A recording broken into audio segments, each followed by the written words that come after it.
করেছে নাকি সেই ধানে গিয়ে পোকা লাগিছে তাই এটা বিষ লিয়েছি বিষ। আব্বা ওই বিষ লিয়েছেন, ওই বিষের কোনো কাজ নাই। দেখেন আমি বিষ লিয়েছি, এই বিষ যদি জমি দিয়ে আমার পোকা আজকে চলে যাবে। কি ওষুধ দিস বেটা, তোর ওষুধের কোনো কাম নাই, পোকাই লড়ে না, ওই বিষের কোনো কাম নাই।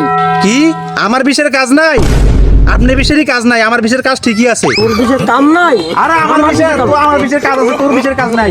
আমার বিষের কাজ, আমার বিষের কাজ নাই। তোর যে ভেতাও। থাম থাম, তোরা কি হচ্ছে? কি থাম, আমার বিষয়টা খুলে কও। আচ্ছা ভাই দেখেন তো, আমার বাপের হাতের বিষটা ভালো না আমার হাতের বিষটা ভালো, দেখেন তো। শোন তোরা থাম, এই বিষ পরীক্ষা করার একটাই উপায়, তোরা দুজনের বিষ দুজন মিলে খা। যে বাইরে থাকবি তার বিষ ভেজাল, আর যে মরে যাবি তারটা বিষ ভালো, তারটা কাজ করি জমির মধ্যে। আব্বা ধরেন, ওই আমাকে মারে ফেলানোর জন্য রেডি আসছে তো।